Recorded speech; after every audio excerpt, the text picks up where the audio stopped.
All right. Check to make sure we are going through audio-wise. Give me a second.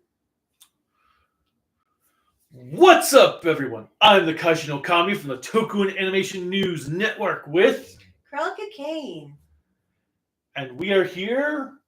Well, I have ads, so just keep on talking. We are here to talk about Boonboomger's final episode. You can't stop the Boonboomger, except they did stop the Boonboomger because the Boonboomger stopped.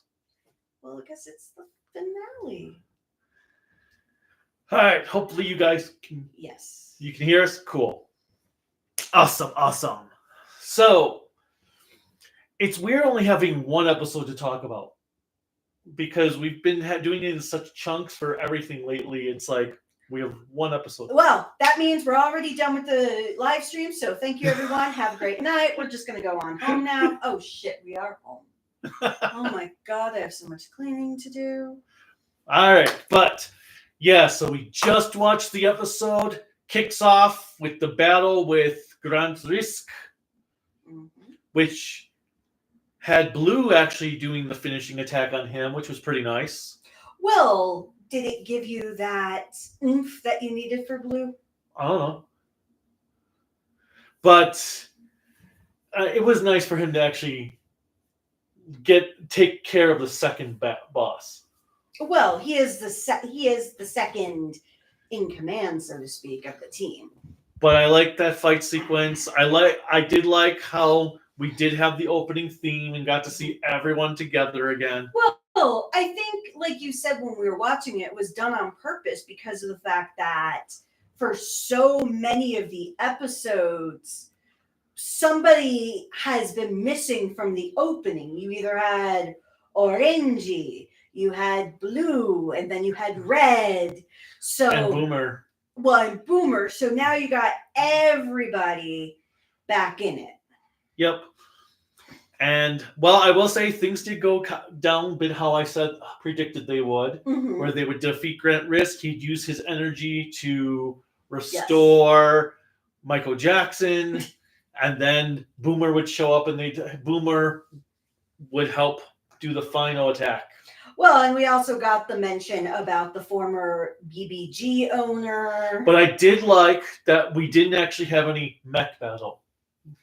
Well, I don't think it was a necessity, which I think is also helpful for this series, is that even though you had the mechs, they weren't used when it didn't fit the storytelling narrative. Yes, I like seeing that these last three series have really gone on that we're not going to just throw the mechs in there all the time just for the sake of throwing them in there. It also helps if the show is not solely just toy sales anymore because they don't care, which I know that is not the case, but maybe they figured out because with Super Sentai and Kamen Rider, you have so many characters, so many toys, that if you just make it a long-running toy commercial and don't give kids a reason to want certain toys, and not by just throwing it in their face, but making it where it has a purpose. Well, it's also because parents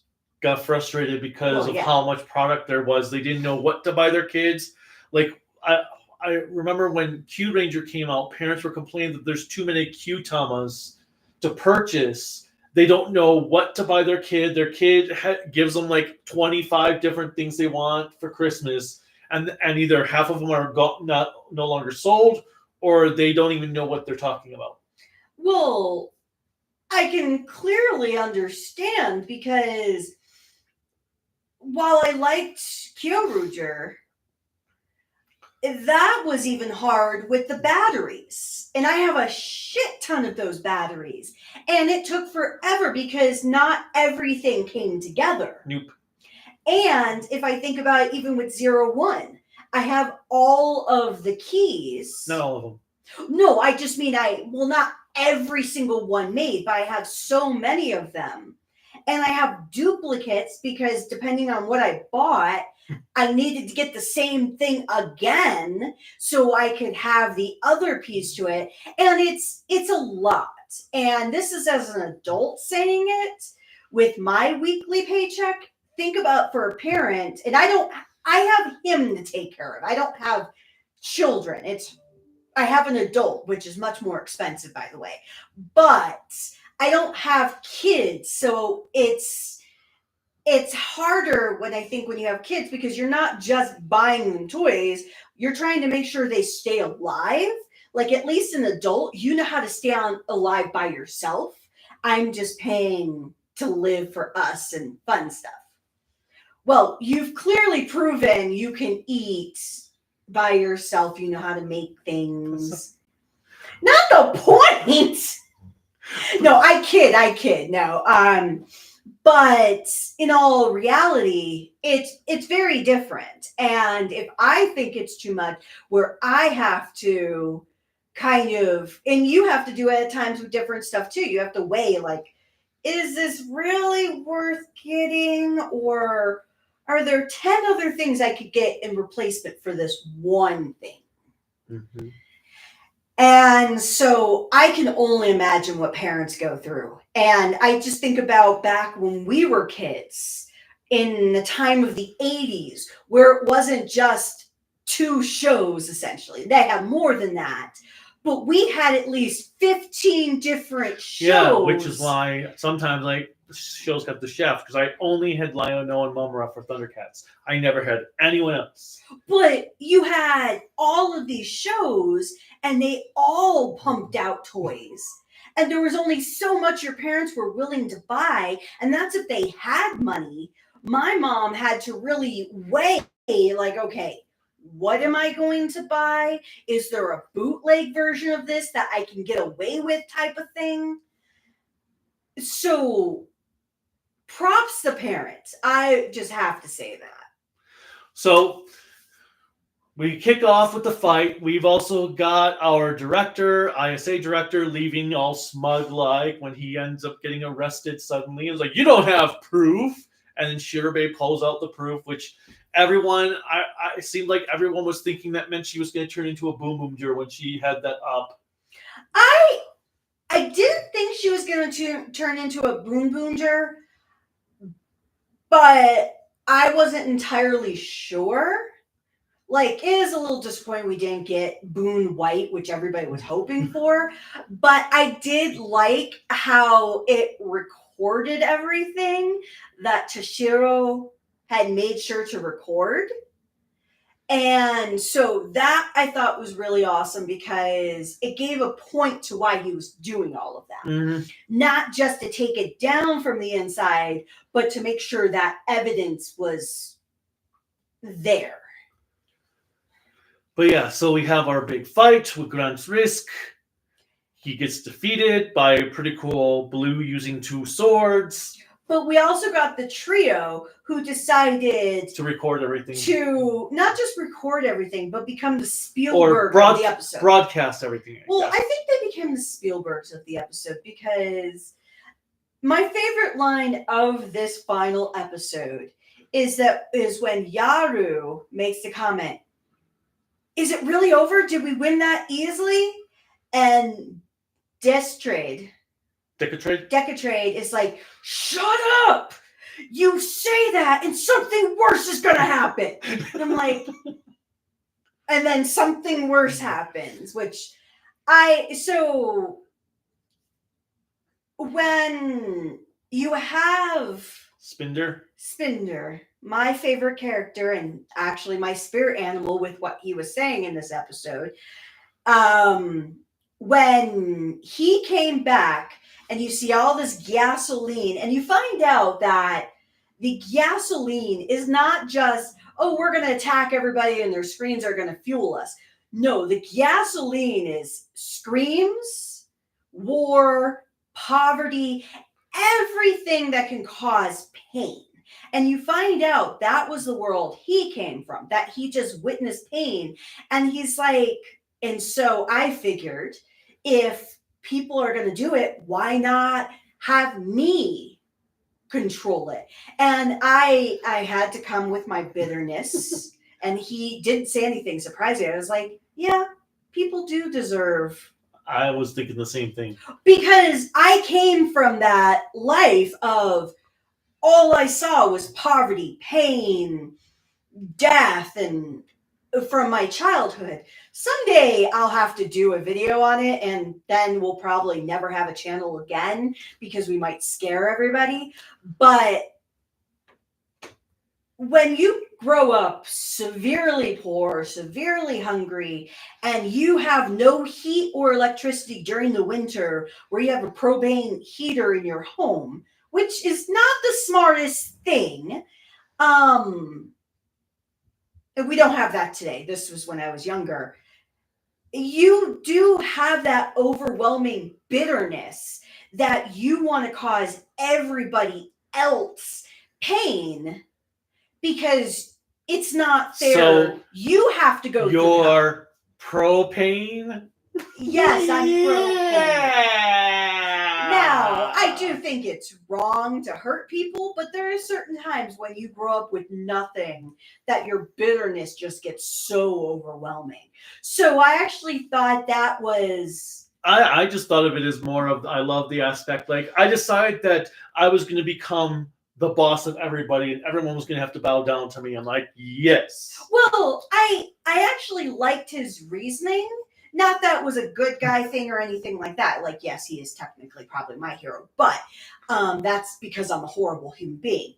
However, I actually feel like there was this tragedy in it that mimicked Taya's reasoning for why he's doing it. Because he grew up with pain and he went the route of saying, fine, if you're going to do this, I'm going to control it. Okay, I will say... Taya came with the idea of, well, if you're going to cause pain, I'm going to find a way to stop it. Well, it's interesting because Zyuohger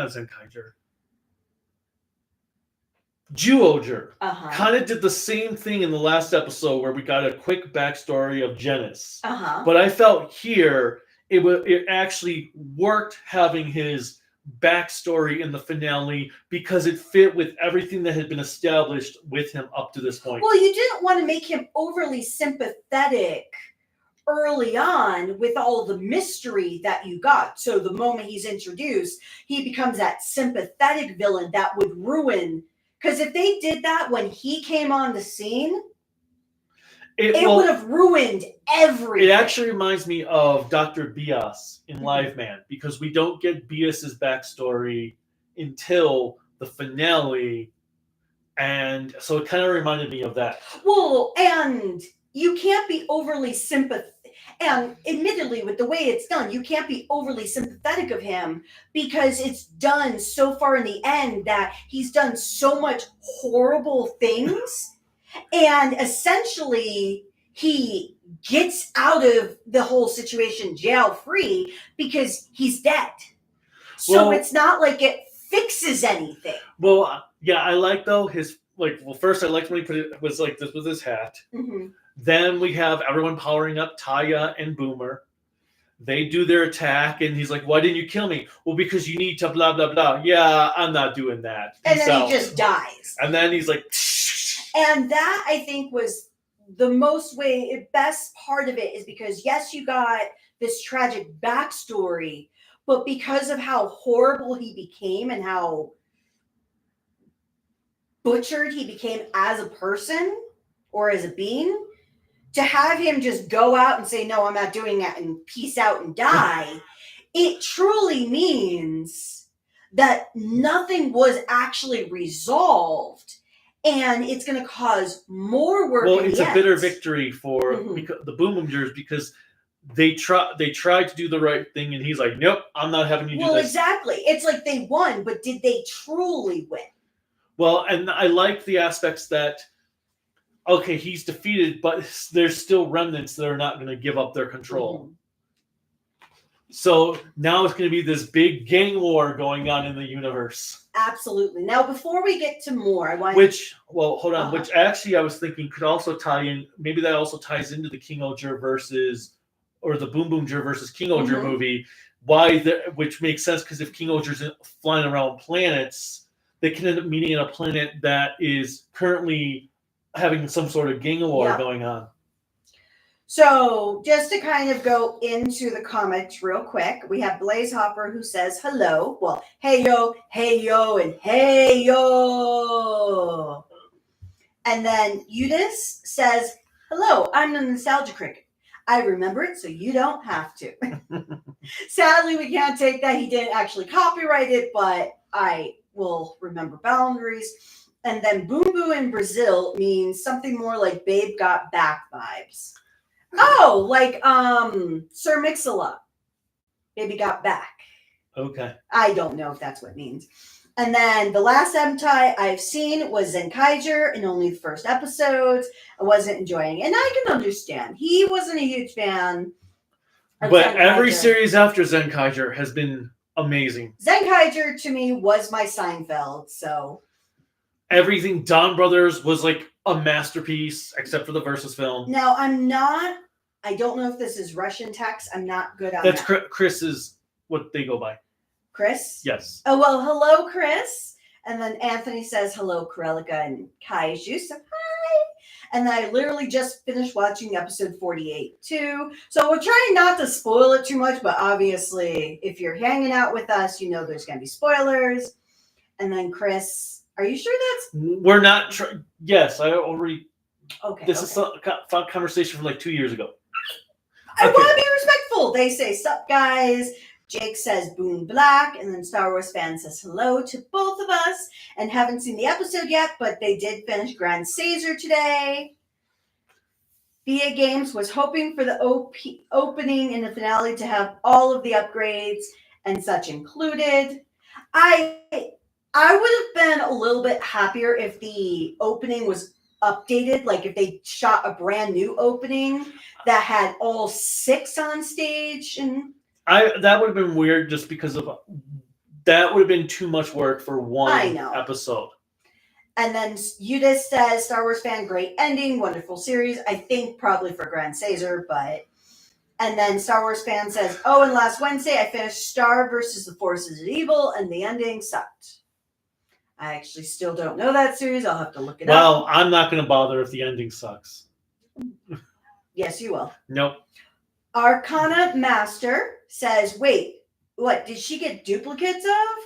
Also, hey guys, how's the Boom Boom? So I've gotten duplicates of quite a few things. Of the different rings for Beast, I've gotten duplicates of some of the keys for 01, some of the batteries for Kyoruger. I don't think I have too many other duplicates of different things. No, the bottles we don't have duplicates of for build. Neither do I have any duplicates for drive. And I don't have any. No, cars. We have like 2 cars. Oh, we do. 2 duplicates. Oh. I think it's a monster. We've got 2 of, and the Lucky 7. And I don't have anything duplicate of Gaim. I know that. Well, we don't have much of anything for Gaim. I have a lot of the lock seats. And then O's, I don't have any duplicates. No, because you got the special edition that was all complete. Yeah, because that's what the belt with a bunch of coins and then the coin expansion pack. Yeah, because Silver Quill got the similar thing for Decade. And you just asked if Boom Boom was a bummer. I would think not. Nope, Boonboomger was really good. It was incredible. And as I have said multiple times, this is a series they said they were going to make more kid-friendly, but I feel like it still had a lot of mature tones to it and storytelling. Blaze Hopper says, hi, I'm back alone. No Phantom Hopper today.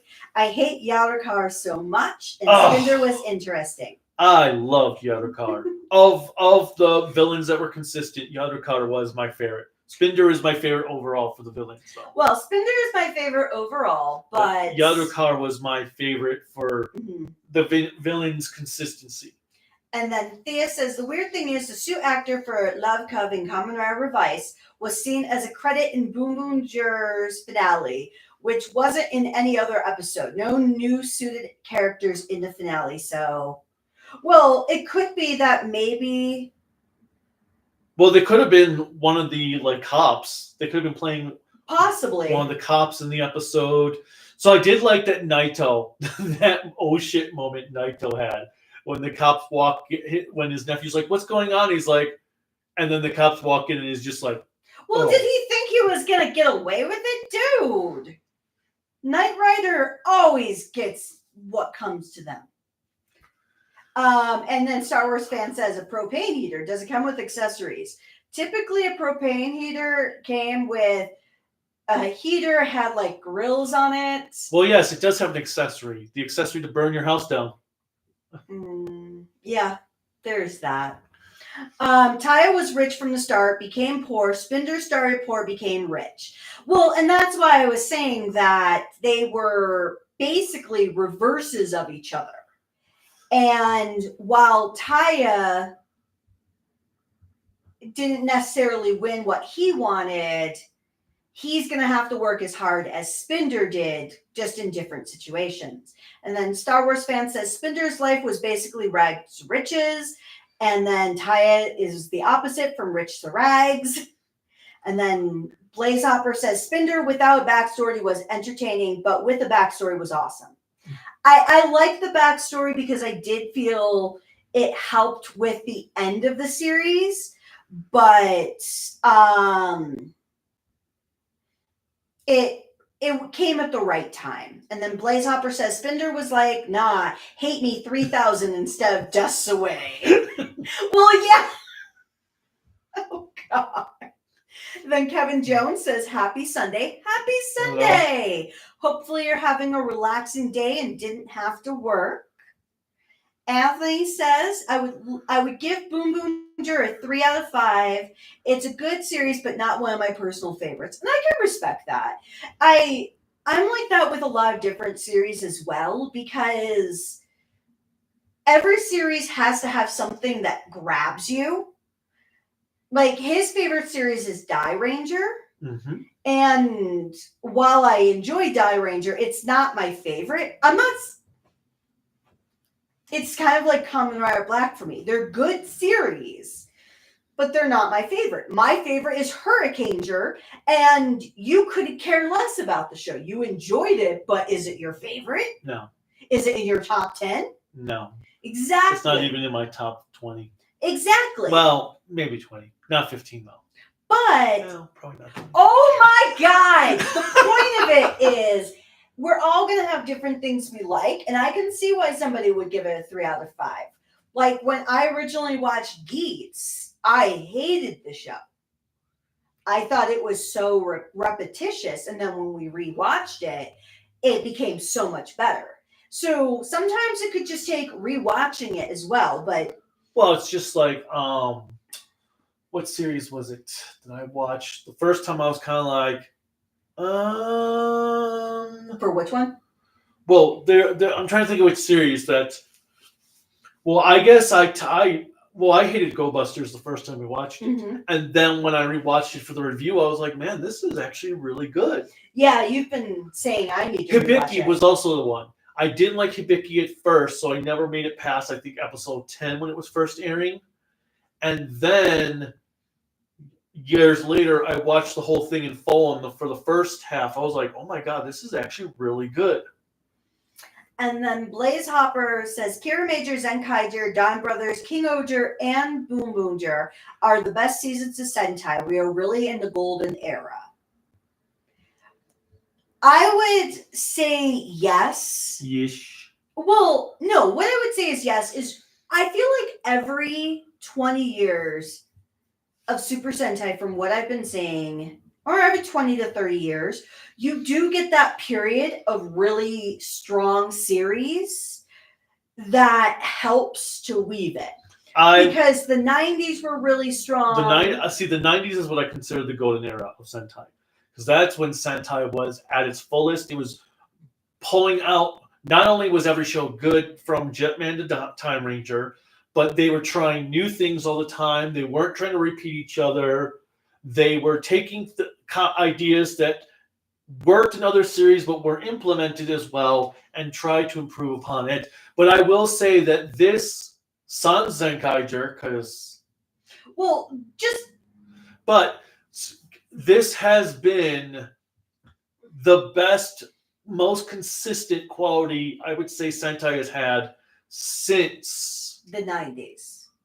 Well, Not to say I'll say early 2000s because I'll say after Deca Ranger is really when things started to truly. Because even though I'm not a fan of Gal Ranger that much, it still had good things in it. Same with Hurricane Ranger, Up Ranger, Deca absolutely. Ranger. And I'd say after that is when it became more.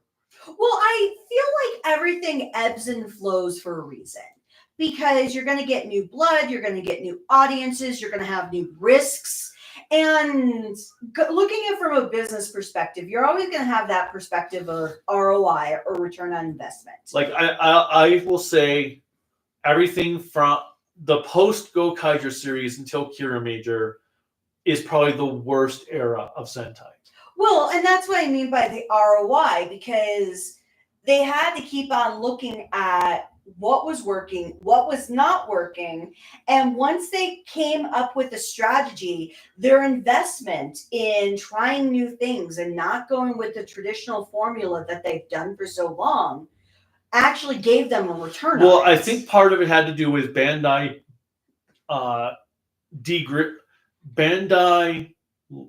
dropping Sentai to a lower rank for their budgets and their expectations.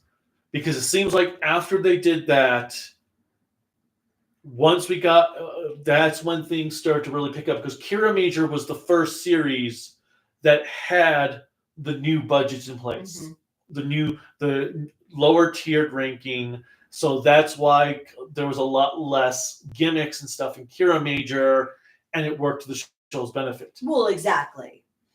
And then, which main villain do you prefer, Dog Dead or Spinder? I'm gonna go with Spinder. That's a hard one. I actually, I'll have to admit, while I love Spinder, I might have to go with Dog Dead, or whatever, because while Spinder had the tragedy, Dug Dead was complete, just unrepentant evil. And I think I would go with that. And then Arcana Master said, I will be mad if the BBG isn't in the crossover movie because, man, I wanted to see that race. So I will say personally, I don't know if it's going to be in the crossover movie or if they're going to do like what they did with Kira Major and have some additional specials. What I was going to say is I actually think the Versus movie will probably take place before the Big Bang Grand Prix. Because they said at the end, it's gonna be, we have a few months before the race, the new season, the race starts. So we're gonna go liberate some planets during that time. I'm expecting the Big Bang the Big Bang Grand Prix is gonna be after the events of the Versus film, because that Versus film will take place during the in-between season. But I have been seeing that Toei is doing, I think it's with their Super Club or something. Oh, the Toei Club. Yes. That they're doing a lot of like specials or mini specials to help continue the story. So I see it happening there just because the online content is really what helps keep a lot of those shows relevant. Or it could be that they'll do the Big Bang Grand Prix when we get to the Gojuger versus... unless they decide to do a Gojuger versus Super Sentai movie. Now, given its anniversary. Blaze Hopper says Naito should have had his own evil form, like an evil Boonboomger suit. He's too old for that. Okay, to be fair, and that's ageist, but he's too old for that. Ageism, no. Yeah. But what I was going to say is that if they did an evil Boonboomger form for Naito Raito, I would have lived if it had some resemblance to the damn American show. That would have been super meta. I would have lived. He could have had a car called Tick. And then Eunice says the people who washes the suits are glad Boonboomger is over. Oh, with all that white and light silver and gray. Oh God, yes. Because you can't use bleach on that because of the actual coloring of the light gray. I would have hated my life if I worked on that show to keep things up. And I think usually they manufacture a couple suits. Oh, yes, but still, even with a couple of suits, you have to keep it Because I think, Subaraya learned why it was bad to use one suit the entire series because of all the wear and tear. That's visible after a while. Because on Ultra 7, it had a lot of wear and tear halfway through. Fortunately, though, because there was an episode in the halfway point where Ultra 7's energy is diminished, so he's weakening now as the series progresses. It was like, well, it's a good thing they wrote that episode because now there's a reason for his suit to be deteriorating over the course of the remainder of the show. Mr. Arrowverse16 says, hello, everyone.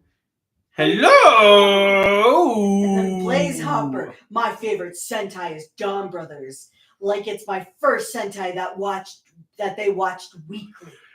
Dawn Brothers is amazing. Except for the movie, but we'll forget about it. Well, the Versus movie. Yes. Because the summer movie was fun. Star Wars fan says, since Boonboomger is over, let's see how Gojuger goes. I do have to say one thing about the normal handoff. Because when we saw something about it yesterday, because Silverquill had seen something on it, and Silverquill got a little spicy, like, wow, that was a terrible handoff. And I hadn't seen it or anything. So when we watched it today, when you have Taya, like, Taya is the way he is, and you have Gojuger Red, who just walks past, like, by your leave, fuck you, not even paying attention. And I'm like, usually they get like a palm slap or fist bump, and you have Taya looking back like, huh. Well, no, because he did okay when he first shows up. So, yeah, but you'd think they would do something. Oh, and apparently, though, somebody like my boy or apparently something. Someone on Twitter said that somebody tried to make that the okay sign is now a racist sign. Well, they have been talking about that. What the fuck? No, it's okay. This is how you say okay. Well, people have been talking about that for a while in the last few years. Like, and no, you can't just change it after centuries of okay. Okay. I don't think it's been around for centuries, hubby. Okay. Moving on. Okay. But it was the very underwhelming handoff. I actually thought it was appropriate since the next series is #1 Sentai. Well, and that's just it. I have to see what the Wolf's personality is, because sometimes the handoffs do reflect the personality of both Red Rangers. Well, yeah. So Blaze Hopper says, I actually like Taya's actor, that they can actually act, unlike Hotaro's actor. Well, in his own show, in the side content, his actor can act like he wasn't given good material. Oh, I see what you mean. So if the actor, you can see how they can act even if they're given good versus bad material.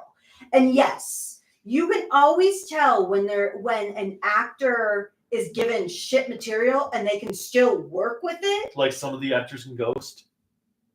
Absolutely. Like, I will say the one reason why I don't hate Ghost as much as others is because the actors themselves killed it.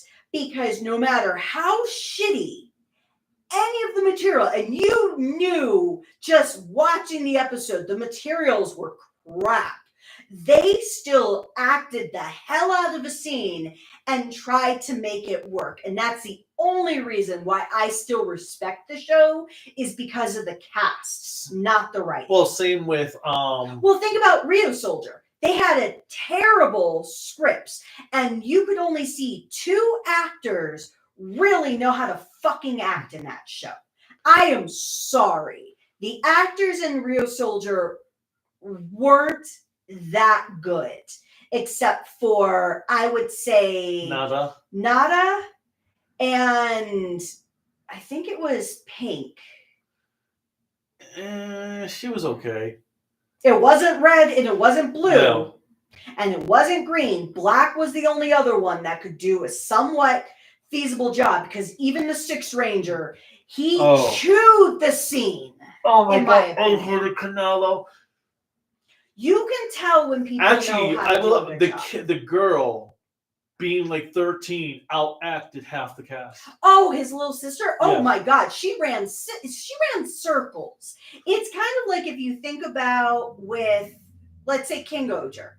Rockley's was given the job of being a hated character. And that actor, no matter how silly the scene was, knew how to pull it off to still make himself seem like he is the hated person on set. He's the Joffrey of King Oger, except he actually... he doesn't get death threats every day for it. Except he's also able to... has silly moments because of like those dream sequences where they try to think of how he would react. Well, the kid who played Joffrey, he did such a good job. He did a great job acting. The problem was people cannot separate acting from a real human being. Well, that's why I'm curious of how Last of Us Season 2 is going to go for the TV series, because the voice actress for a certain character was getting death threats from people. Well, because of what she did in the game. But yeah, so it's always amazing when you can see actors and actresses. And if you ever are curious about how good a Sentai actor is, watch them in any of the series that's adapting a manga into live action. Because sometimes they are put in the silliest roles, like the live action of Ouran Host Club. All of those Sentai actors, like half the Red Rangers from so many series, playing that show, and they kill it. And you're like, okay, they've grown. Although I still love at Power Morphicon during the panel when somebody asked the question, have you ever taken part of your character home with you and they become your personality? And everyone looked at Gohan Red's actor and says he has never stopped being Sosuke. Well, that's exactly it. That man is the embodiment of Sosuke. And one, I will have to admit, it is very atypical for a Japanese person, because Japanese people are typically much more muted in real life outside of television. And to see a man who's so bombastic and so just flamboyant with his eagerness and his personality, it's like, I would be amazed if he doesn't go home, like legit go home and shut down. Because I know I'm like that, being the extrovert I am. There are many times, moment the cameras, the work turns off, no more peopling. I am done with human beings. So Blaze Hopper says, Kira Major and Zenkaiger may not be the best, but it's much better than 9 shows before it. I will say, well, to each their own. You can say that. No. I'm thinking for me, not for them. Me, I will say, like, I couldn't get into Tokuger. I will take Q Ranger. I will take Go Busters, Kyoruger, and Tokuger over Zenkaiger. I don't think I would take, and possibly Lupat. Like, I love Kyoruger, but that's because I actually like the flamboyance, because they do a lot of the carnival and the elements of Brazilian culture. Ryu Soldier is the worst thing that ever happened to Sentai. Oh, yes. I will Ryu Soldier is even one of the worst Toku shows ever made. So Blaze Hopper says, and I'll have to read this, I wanted the King Ogers racing with Boonboomgers, but they decided to do vanilla. I think that's what you meant. But and I'm just thinking of vanilla, like, I could go very adult there, but I will. But I don't think the King Ogers will ever, because that's not kind of their thing, series wise. Because if you think about how Red from King Oger was when he got into the car with Boon Red, how he was like, oh my God, what is this? I don't think they'll ever race just because their series wouldn't work that way. Udis says there was a lot of projects for the 50 years of Kamen Riders, but nothing amazing was announced for Sentai. Well, the thing is though, the Kamen Rider projects were announced the summer of the 50th anniversary. And some of them didn't come out for 2-3 years later because Black Sun didn't come out till 2023? Mm-hmm. And that was announced 2 years prior. So there's still plenty of time for them to announce Shin Go Ranger. Just saying, Shin Go Ranger. Well, if you think about it, they were going to do a whole bunch of stuff for Sailor Moon's anniversary that came out years after said anniversary. Because they announced Cristo on Sailor Moon's anniversary. And Cristo didn't come out for a year and a half, I believe. Exactly. And so it always happens. It's always weird how they play out because they can announce stuff on an anniversary, but depending on production and getting everybody to do it, it doesn't always work. I would love to see the Kiba Ranger anniversary series. Oh, God. I want a Kiba Ranger to legit be official. Like, if they just counted that as part of the 50, it would be so funny. It would work because legitimately, if you count a Kiba Ranger as part of the Sentai core series, you would have the ability to make Gojuger 50. Well, if you make your unofficial Sentai official, you will have 50 series. But it just do it, Toei. It's just hilarious, though. If it'd be awesome, or even if they do a late night special with Gojuger versus Akiba Ranger. Well, they put the Die Rangers in Akiba Ranger. Well, they put them all in there. Well, I know, but you actually have Akiba Ranger. Well, you used to have the Akiba Ranger Die Ranger figures. Because, well, yeah, I love when they did the switch where they. Well, no, I still have my figure art for Ryu Ranger with the thing from the Akiba Ranger. Oh, you do? Yeah, I have. Oh, I thought you got rid of it. Not yet. So, do you think that till we make? Okay, sorry, I have to read this from Raphael. Do you think we will make? Do you think till we make manga series of Flashman? Do you think they'll have a manga series of Flashman? I doubt it. I don't know. It'd be weird for them to do Flashman of all things. I think it'd be cool, but I don't think they would.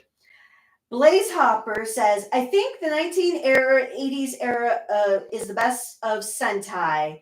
We had Live Man and Flashman, and 90s is better. Well, how I look at it is each generation is going to have their own perspective. Like, as kids, while we loved 80s shows, all right, let me ask you, what was the best decade for American cartoons? 90s. And we're always going to feel that way because that's what we grew up with. Like, I watch some of the cartoons that comes out now, not anime, just cartoons, and I have no idea. Like, if I looked at it from my dad's perspective as a Republican, like, holy shit, these cartoon shows are woke. And I have no idea what woke means, but I would be like, oh my God. Well, no, but the reason I picked the 90s, though, is because that's when we had storytelling, because Gargoyles, Beast Wars were very story-driven. But we also have to think the world has changed in those 30-something years where kids like different things now. So that's why I feel like every decade of Super Sentai is going to be the best decade for different people. Well, somebody's favorite series is going to be someone else's worst series. Well, exactly. So that's why I never take offense if somebody's like, well, I didn't like that. It's like, you know what? You're going to like something I will hate, and it's going to be vice versa. I'll take offense if it's you, because I will do that. Because I'm your wife, so you're always going to take offense of what I say. Yes. That's what you get for being together for nearly 25 years. And Yuda says, in Brazil, the OK Jester is also related to Boom Boom's meeting, which I kind of thought so, because every culture thinks different things. Even the peace symbol means something different. Well, slag is apparently a term for slut in the UK. So, well, if you think about it, they had to change. So apparently in Beast Wars, every time they were saying slag, they were calling someone a slut. It's like, get over yourselves. Well, if you think about it, fag in the UK means cigarette. Yeah, because in my Hellblazer comics, Constantine talks about, oh, I need a fag. And it's like,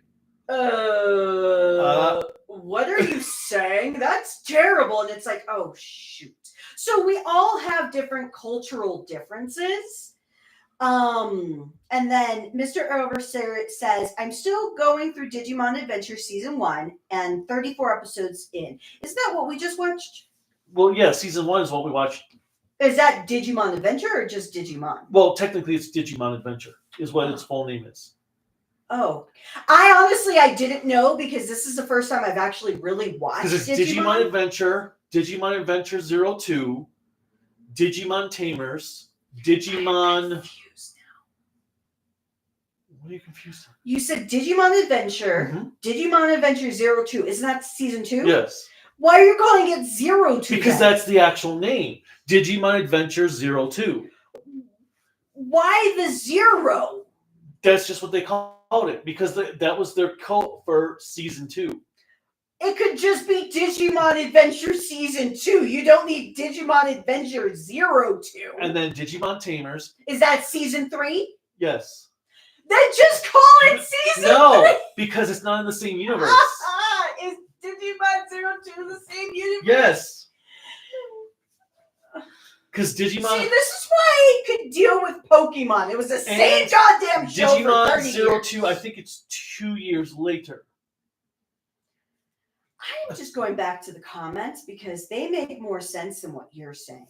And then Blaze Hopper says, Kamen Rider Ghost is actually still worse than Gotchard, because I actually finished it and not skip every 7 episodes. So all right, I'm just going to be honest. I understand people like Gashpons. And I only made it 1 episode into Gotchard. I was going to say. And I do like mystery prizes. I have always loved it.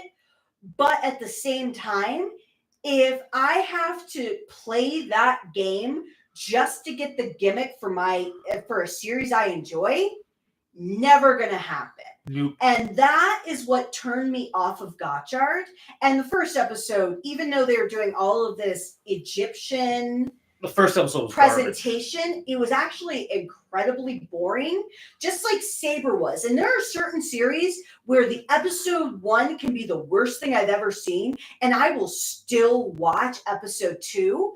But there's usually a reason why I will. 1, the reason is I have no other fucking choice because he makes me. Or 2, it's because there was something that was said at the end of the first episode that I'm like, I need to see where this is going just in case. And that's where I fall into a rabbit hole. But I know a lot of people who hate Ghost. And truthfully, it is entirely justified. Because like I said, actors did a great job.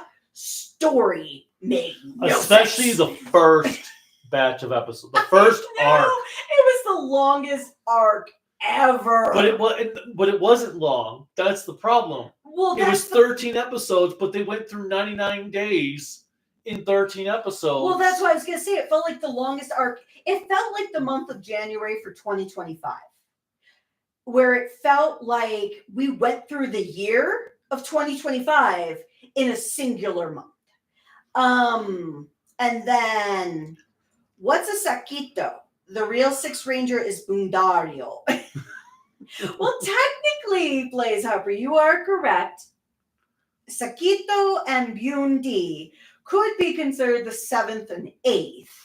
But I think they go with the 6th being him because they're not suited in the Sentai suits. Mike Silva, control voice. The race of man is known for mutability. We can change our moods, our faces, our lives to suit whatever situation confronts us. And that is correct. Have you not seen Face Off? Face. But no, joking aside, that is the benefit of the human race is we have a lot more diversity. But I did like that how he actually said all the screams, like Earth is just filled with screams. And then later on when the people are cheering for the Boonboomgers, he's like, but where'd all the screams go? I was just waiting for him to be like, where's the screams? Well, we all champion a hero that we think is doing the right thing. And then we have Anthony saying, back when I was in Japan, as crowded as the subways can get, it was still very quiet, which amazes me. Well, that's because they frown upon talking on the subways. Well, and I will say this is one of the reasons why I won't live in Japan, because not only do I like to talk, I am a fidgeter. So I have to move and I have to do things. And sometimes to distract me from fidgeting, I talk. So I'd be screwed on the subway. But yeah, because one of our friends that lives in Japan talked about how they actually frown upon you making noise on public transportation. You're expected by society that you are silent when you are on a public bus or train. Rude. Because I know no stranger. Blaze Hopper says, Go on Red is so fun. I love him. He really is. And even being one of your least favorite series, I think you had so much fun seeing that man in action. Oh, he was. I love that he was going around to all the American actors saying hi and wanting to record doing transformation pose. I still think my favorite is, even though I've not. Oh, yeah, I have seen the American version of Boonboomger. RPM. Having him do the Boonboomger transformation with RPM Red and doing the RPM transformation, I thought that was so awesome because you could tell even the RPM actor was a really good guy, which was always cool to see. Like, my favorite person of meeting over the weekend outside the Japanese cast was actually Zach from Mighty Morphin.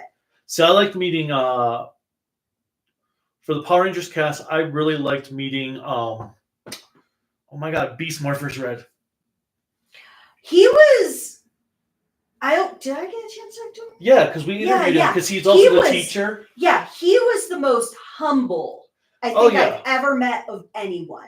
Like, he wasn't doing it for the fame because he has an IRL job that he absolutely loves doing. He's doing it because he wants to give back to others. Mm-hmm. And Anthony Sarkis says they are currently 37 episodes into Q Ranger. Oh, so you're almost done with that nightmare. And then Blaze Hopper says, Real Soldier's only good thing is that it got made into Dino Fury. That's it. Okay, let me ask you a really dumb question. I really have to ask. How is it that show, which only has this amount of really, I feel, dinosaur, was Dino Fury? I know we watched it, but I didn't feel a Dino Fury feel. And it was good, don't get me wrong. But when I think of dinosaurs, I think of like Aga Ranger. When I think of a show titled Dragon Knights Sentai, I know Dragon Knight for Kamen Rider Ryuki. Yes. But you said Dragon Knight Sentai. Yeah. It wasn't a Sentai. No. For Ryu Soldier. Dragon Knight Ryu. Oh, yes. Ryukishi Sentai. Is Dragon Knight. Ryu Soldier. Dragon Knight Sentai. Well, that's why I don't get Dinosaur. Dragon Soul Ranger. Where are the frickin' dragons? Why is it dinosaurs? It's like it's like the Kyoruger just threw up onto the Ryu Soldiers script, and they thought that was what they were supposed to do. Yes. And then Blaze Hopper says, I want Ninja Captor to be official. What's Ninja Captor? It's an older Toku series. So it's an older unofficial Sentai? Well, it's an older Toku series. Oh, Arcana Master says, technically, if we count Akiba Ranger, Gojuger will be 51st since Akiba Ranger has 2 seasons. All right, dork, I love you, but I am going to side-eye you because it was 2 seasons because it was short. I have you in my crosshairs, but you are technically correct. And Mr. Arrowverse says, Kaiju, we both said the best cartoons. Ah, what the? Era, I said the 90s at the same time. Okay, fuck this. Will you do an influential cartoons list of the 2000s for AI? Yes, I do have a list because I also have one for the 80s as well that I want to focus on. It won't be this month because this month the theme we've done for the AI videos is music. So I've got the one coming out this Thursday are the true musicians to influence rock and roll. The week after is Sentai AI's list of Sentai opening songs. They're like top favorites from each era of Sentai. Mm-hmm. And then the third video we recorded that will be so 2 weeks from Thursday will be Kamen Rider opening themes that AI couldn't get a single correct name right for the artist. Yes. But I wanted, in honor of Black History Month, to really talk about the progenitors or originators of rock and roll, because a lot of people don't know who they are, and I think there should be more awareness for them. And Blaze Hopper says, my favorite era is the current one. Not gonna lie. And I honestly have to watch more cartoons from the current era because I know everybody's in love with Bluey, and I have no idea what the show's about. But I know a lot of adults who love it, just like they like My Little Pony. And never apologize for your typos if you write too fast. So does he. And usually it just takes my brain a moment to like reread everything and put it together. So never apologize for typos. I can't even type that fast. My fingers type faster than my brain at times. Yeah, I was gonna say. Or not my brain, but my fingers type faster than at times I'm like, click. Oh shoot, I messed that up. Oh well, too late now. My mouth works faster than my brain. Or sometimes when I'm like on Twitter and you can't edit your response, I'm like, oh well, that's fine. It's not like I'm getting graded. I was gonna say, oh well, you've already pissed somebody off. And Eunice says, my favorite Sentai is Changeman, and it has the worst special effects of any Sentai ever made. Worse than Dai Nippon. I don't know what Dai Nippon is, but I've seen some clips of Changeman. And no, I'd say Changeman is still better than Zenkaiger. Okay. Effects-wise, one thing that you'll always know about us, Silver Quill and I like Zenkaiger. I like it because it's Seinfeld. He likes it for the silliness. And this person here, he doesn't hate it as much as he hates other shows. But the one grading scale we always have in existence is based on CGI. Oh my God. We will always grade everything now based compared to the CGI of Zenkaiger. And this is coming from someone who would give it a 4 out of 5 because I enjoyed the hell out of Zenkaiger. CGI? Oh, holy shit. I have seen better CGI from the original Harry Potter movie, and you watch that now, and it doesn't hold up. But kidding aside. It has, Tron from the 80s has better CGI than Zenkaiger. Well, Tron from the 80s had better have better CGI because that was the purpose of the movie. And the ironic thing is a lot of that was still practical. Blaze Hopper, Kamen Rider Reiwa era, struggled hard after 01. Revice was still the best of the Reiwa.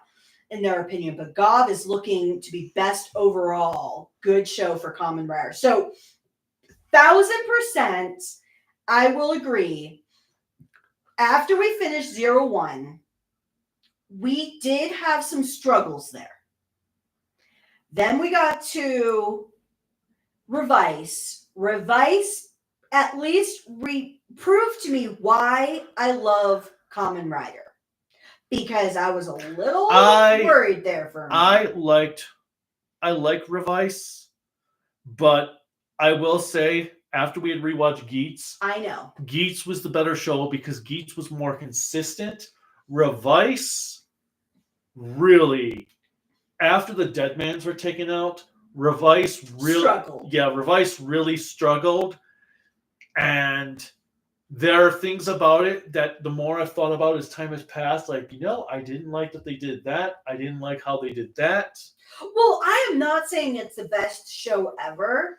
But I still liked Revise. Well, yeah. But I will say, Reiwa era of Kamen Rider is going up and down, up and down. It is really non-consistent or inconsistent with good versus bad. Gov, as I keep on saying, and I probably forgot to mention it in the last time, is that Junko, she is killing it. She's got heroes and villains. Oh, yeah. Those episodes of Gov last night, those flew by. She has listened to all feedback, has taken all notes, and she is killing it. This woman is proving why she is headlining series. And yes, I know there were some weak points in Zenkaiger. I will admit that too. But I am extremely proud of this woman. And I know she'll never watch our stuff, but if she were, I always want to make sure that she has impressed me unilaterally with how much growth she has proven. And Boonboomger got boring along the way to our friend Edward Wenya Lukoba. And I can appreciate that. There were certain times where you did see dips in Boonboomger. I enjoyed it from start to finish, but there were dips. Yeah, Arc 2, the Cannonball arc, that is where the series took a massive dip. But I will say for myself at least, because I can understand where you're going with it, Edward.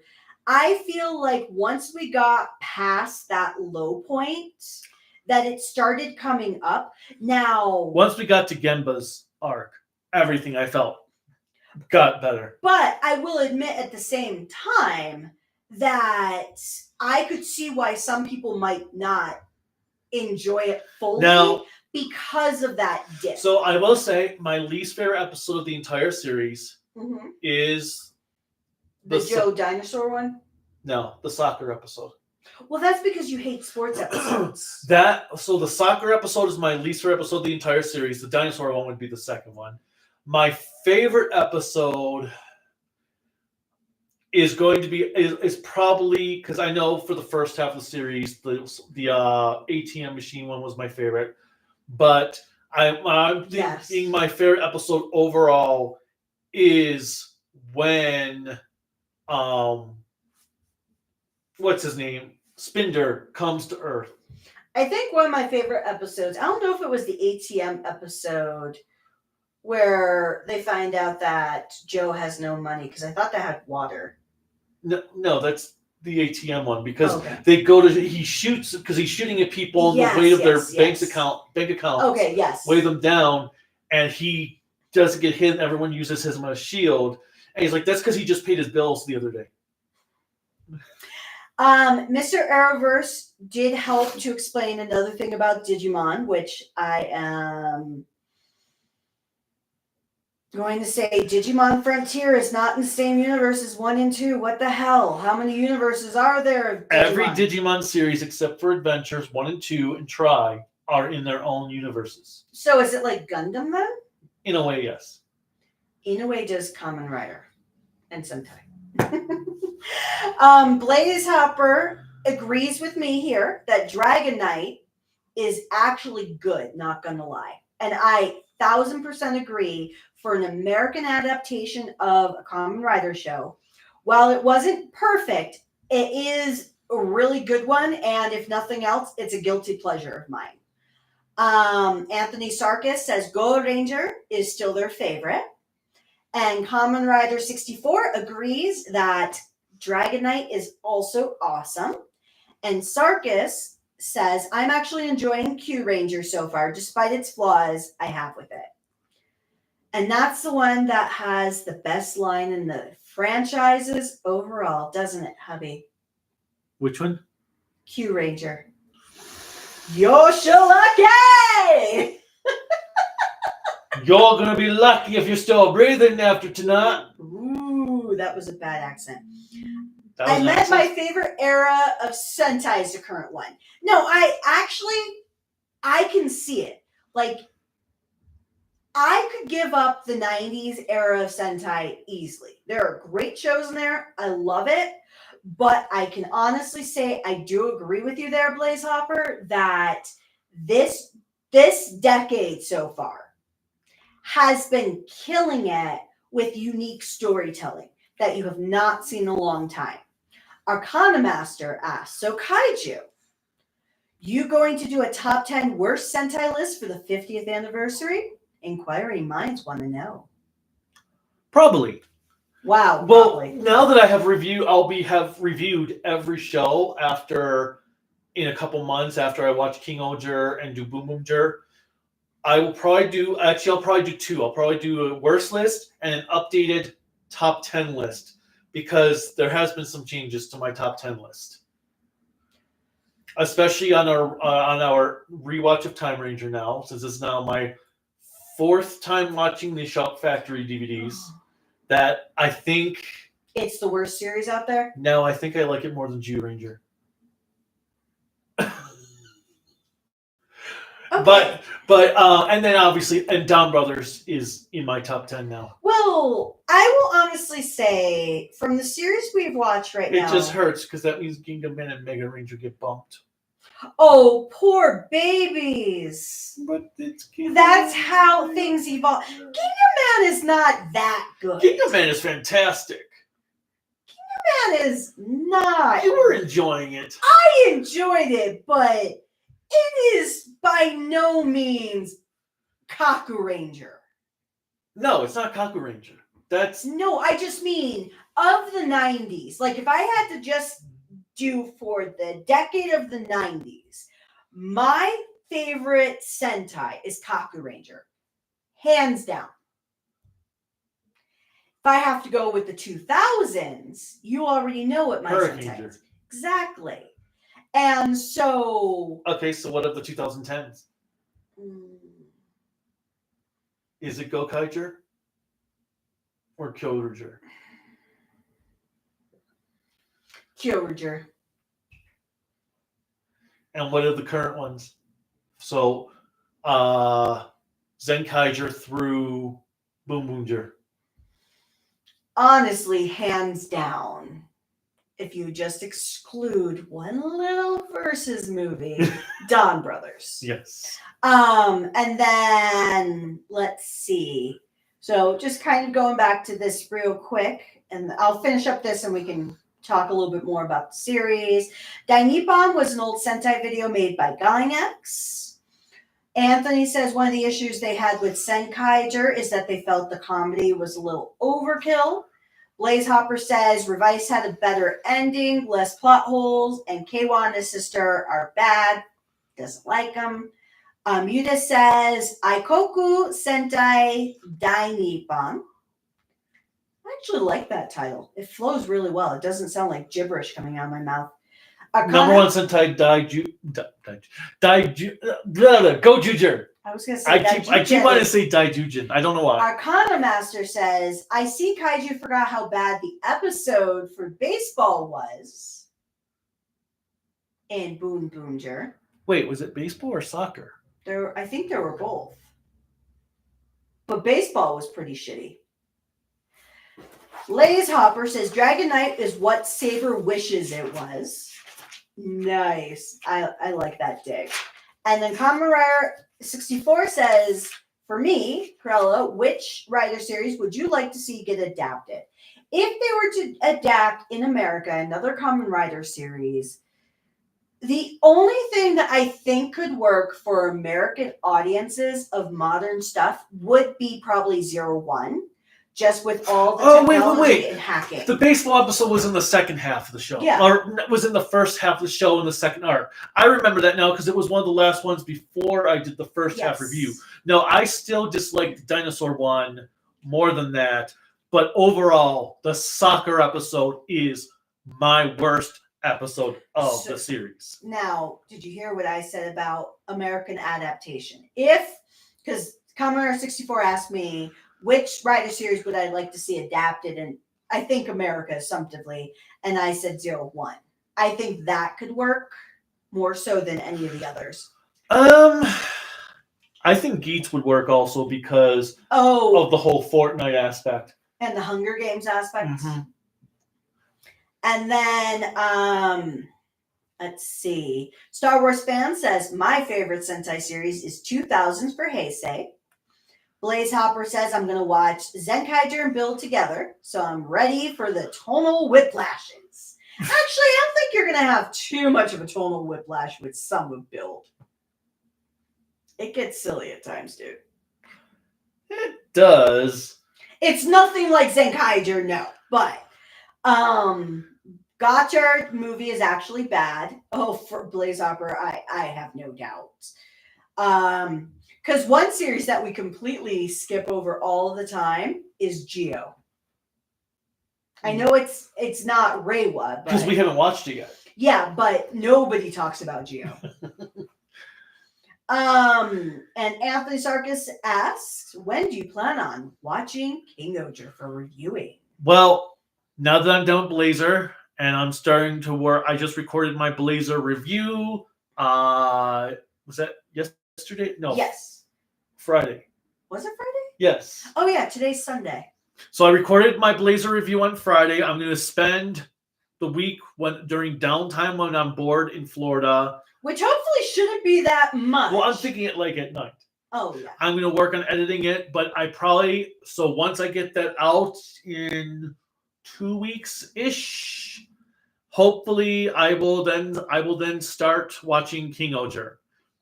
And I'm going to work on the script for Boonboomger's second half, but I'm debating if I want to wait until the Versus King Oger movie comes out in May before I actually do the review itself for Boonboomger, or just do the Versus movie as a separate review. I think probably because I really want to get the Boonboomger review out before the end of March to fully be done with Boonboomger. But then when they said May is when the Versus film comes out, I was like, oh. So, Arcana Master, Kaiju likes time more than Jew?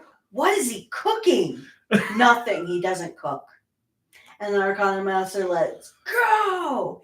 And Udis, I agree with you here. That's the problem with the show. Ginga is great until you realize there's no people in there besides the heroes and villains with a lot of screaming extras. 1000% legit. I don't see that as a problem. Well, you don't feel like it's a true town. Like they're in a true place because there's nobody there. You've got the teacher. You've got Red Racer. You have the father and son. Moving on. Moving on. Why you hate... I actually read it like this because it's perfect. Why you hate the Boom Boom Dinosaur episode, man? That episode was beautiful. Why are you hating on it? Because it was predictable. And as much as I would like to see Gotchard, that decade look-alike rider might throw some people off. That's per Commodore 64. Wait, there's a decade? I have no idea. And wait, I have my own show, Ultraman Blazer. All right, but yeah. Now, okay. Getting back to the topic at hand, for anybody who's still hanging with us in the rewatch, because I know we have a ton of people here, and that's sweet as hell, but Going back to Boonboomger. Favorite villain is Spinder for you. And Yarukar. Yep. And Yarukar. Spinder is my favorite as well. And the ATM monster is my favorite auto monster. I will say I like the brothers that weren't brothers. That was the show, right? Shit, now I don't remember anymore. The brothers that weren't brothers? What? No, that wasn't this show. Yeah, the ATM monster. I don't know which brothers. The two that said they were brothers, but they're more like lovers. I think that was actually one of the Metal Heroes.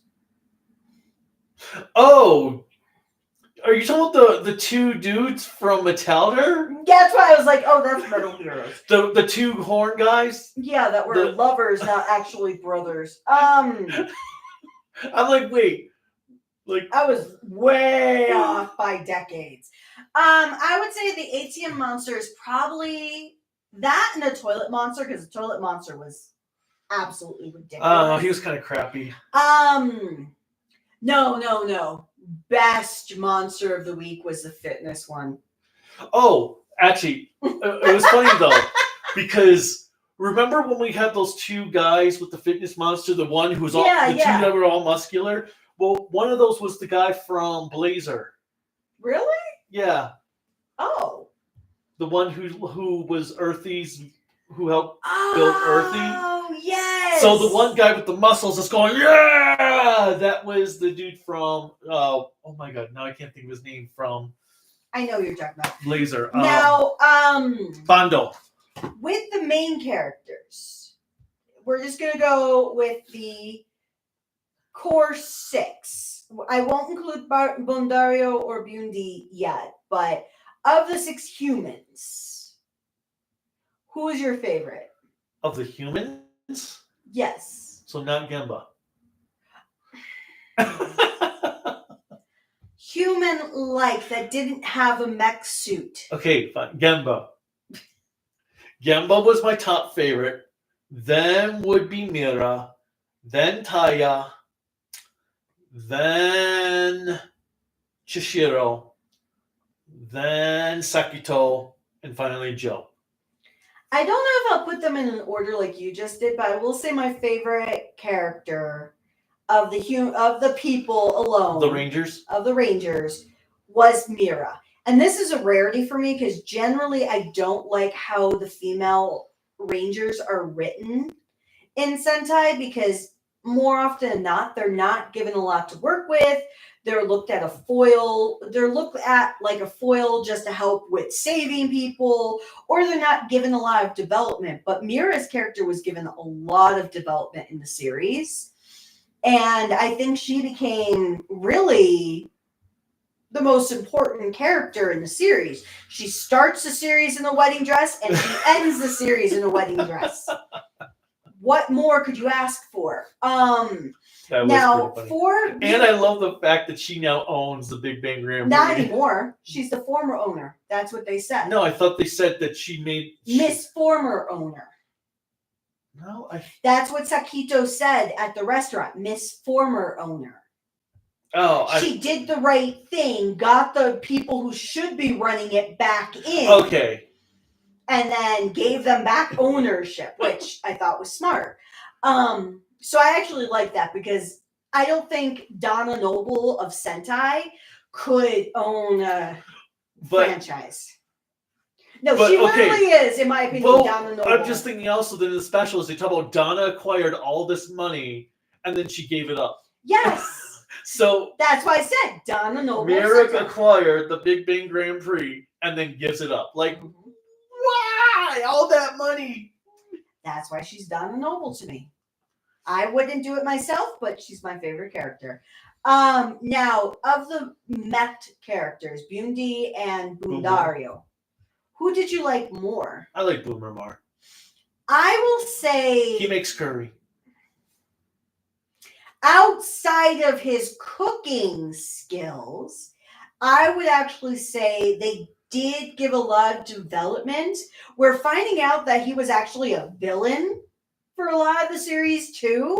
for Boomer. Well, not a lot of the series like in show, but pre-show, but you hear about all of it. I thought that was pretty impressive. Well, yeah, I liked that aspect. I also liked the end where he's like, I'll testify too, that because he was going to own up to his crimes. I think overall, the Shirabe grew on me. She got better, especially when they toned down her creepy obsession with Boomer. At least until the end there. Then it was all like weird when he's hugging her. I know. I was there. I did like the little twist that the assistant was working with Shira, but was actually working with Chihiro and was giving all the information to Shirabe. I will say overall, this was a great series. For me, myself personally, I enjoyed it. I can see the flaws in it where people wouldn't enjoy it.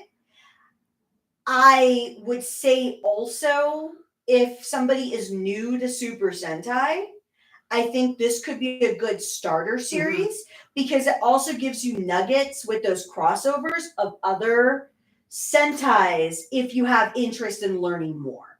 Of the Reiwa era, I would say this and Kira Major are the best starting shows. Although, if you've got someone who's not typically a fan of the Toku format, King Oger might be a good starter series for them. Well, because it plays into that fantasy realm as well. But Don Brothers is definitely something that is more of a traditional Sentai. Well, it's also, I think, more of a love letter to the fans of Sentai. Well, yeah, because it was written for those who grew up with the Showa era and early Heisei shows. Exactly. So, Don Brothers, as much as I love it, would not work. Boonboomger, I think, could work. No, I think would work, actually. And for pop culture nerds, there's a lot of different nuggets in there that can work for things as well. But overall, I've been impressed with the Reiwa era of Super Sentai. I'm excited to see what they do with Inoue's daughter. Yes. Now, I think, though, I will still go in, not in this high of thinking, oh my God, the next series is going to be great. Because the one thing that we did after Kira Major, because Kira Major was really good after Ryu Soldier. But when we heard that Zenkaiger was going to have one physically human person and the rest were going to be mech-suited people, we went in with hesitation. I still enjoyed it. I still think Kaito's actor carried that show as the only visible human person outside of his grandmother. We did walk into King Oger with hesitation, and then... Well, we walked into Don Brothers with hesitation. Well, actually, I was going to say, all the series we've walked in with hesitation because of the notion that Sentai has had for the last decade, where it was, you typically in the late 2000s and a lot of last decade, it was every other series was pretty good. So it's no disrespect to Inoue's daughter by any means. So it was like, okay, well, Don Brothers is not sounding good, but we'll see. And I did have someone like, it's Inoue, so I'm really hoping it's Inoue at his best work. And it was. And then it was like, okay, Don Brothers was so good. I'm very hesitant on King Oger. This sounds awful. And the fact that it's all CGI backgrounds. And then that ended up after the first episode, because that one was one I wasn't sold on the first episode. But I will say, it's no disrespect to any of the writers or anything like that. Like, yeah, unfortunately for Gob, I did put in that misconception about Junko because I've watched a lot of Junko stuff. So our expectations were very low for it. And I should be more respectful of the writer because I can only imagine there's a lot of different things that go into a series beyond simply just writing scripts. You do have the studios, you do have the producers, you have all of those people in your ear as much as just writing. But I have to give her more credit due to that. But I do like how King Oger and Boonboomger were written by people who had never done Toku before. So it shows that Toei is trying new things. And I think Sentai severely needed that. Yes. Because that's how the 90s was. We had brand new writers because we came off, you had, what was it, 7 shows with Hirohisa Soda. Or not Soda. Shozu Uhara. Then Soda took over and wrote the next 8 shows, I think. I think it was 8 shows, maybe 9. He took over for that. And then we started to have new blood in the 90s where we had Inoue do Jetman. We had Sugimura do Zyuranger through O-Ranger. Then we had, I forget who for Car Ranger. I can't think of the guy's name. Same with Mega Ranger. Then we had Kobayashi do Ginga Man and Time Ranger. And we had one person do Go-Go 5. Exactly. So I have faith that different shows can take on different perspectives. So while Gojuger could be incredible, and I think having a legacy writer, even though she's new herself, having that family foundation in the world of Sentai, I think can help. I'm still not going to go in with rose-colored glasses that's perfect. I want to be able to weigh it, not by the weight of her family, but the weight of her herself. Well, and she does have a tough act to follow because we've had 3 solid series in a row now that have been... And she's responsible for an anniversary series. But 3 solid series that also some of Sentai's best series in the entire franchise. And now she's got to write, yes, the 50th anniversary, top the last 3 shows, or at least be as good as them. And not come in too safe, and not try to use her family credibility to save her. But also write the show where it doesn't feel like it is solely reliant on nostalgia. Because even though they are going to have past teams, Gokaiger, the problem with Gokaiger is, while it didn't solely rely on that nostalgia, the Gokaigers lost their own identity because they were always using previous teams. So she has to do something different from Gokaiger as well, so that it just doesn't feel like a rehash. And that's why I'm going in with hesitation. And so there are these big shoes to fill that she has stacked against her. Well, exactly. And taking on the responsibility of so much, I do have fear for her. But I also have hope that she will kill it. But with that in mind, I will personally say I am starting to get hungry. And in a couple of hours, I will have to go to sleep because we are flying out super early. Be on the lookout for a news report tomorrow that is coming out. All of them are actually, all the videos for this next week are scheduled to be out at 7 a.m. Colorado time, because I figured it'd be 9 a.m. Florida time, since we're going to be in Florida. But tomorrow's a news report. Some of it's a bit outdated now because I recorded the other day. Tuesday is a Spider-Man episodes 3 to 5 quickie. Wednesday is a companion quickie. And Thursday is the Kaiju versus AI on the people behind, the musicians behind rock and roll. Yes. And Friday, no video. So be on the lookout for those. And if we have anything cool that we want to record, like him running away from an alligator, I will definitely live stream that. Or get an alligator. No, I'm sorry, sir. I've already followed the teachings of Godzilla. You're going to have to turn around. Or I should go up the alligator. Excuse me, sir. Can I talk to you about our Lord and Savior, Godzilla? But overall, I give the show a 4 out of 5 grown-ups in spandex. I will say I would give it a 4 out of 5. The only reason I can't do a perfect is because I did one perfect before and it slightly burned me. For 0-1? For 0-1. Even though it is damn near perfect, if you exclude other content, I will always and forever be hesitant on giving anything a perfect score. Well, I don't give a perfect score, meaning it's absolutely perfect. I know. There's still, it just means the flaws are minute, that they're ignorable. I will give Spinder, though, a 10 out of 5. Spinder was a damn freaking good villain. He was honestly, outside of Death Narok coming back from the dead and dragging a dude back to hell, which was the most epic scene I've ever seen in Sentai.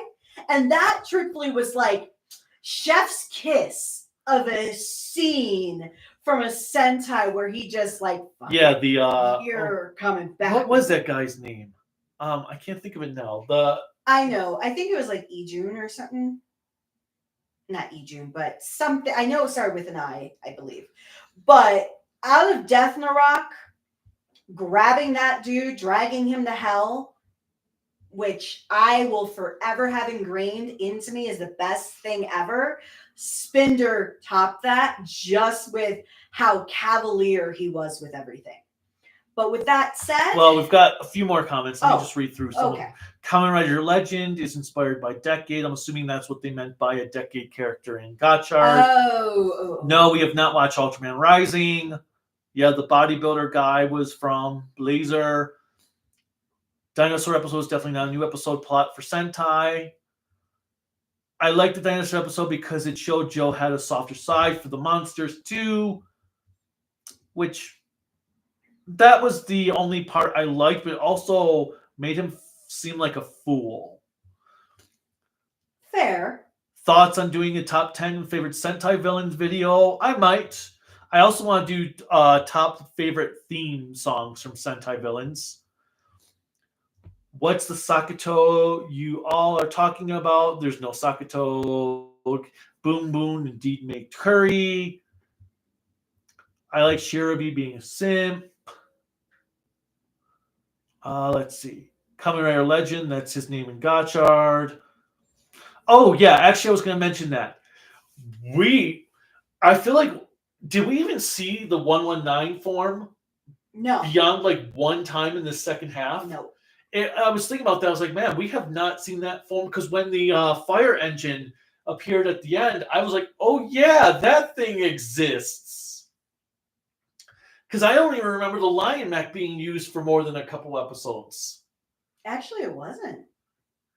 Yeah, I was going to bring that up because I was like, yeah, I wish there had been more of the 119 form. Let's see.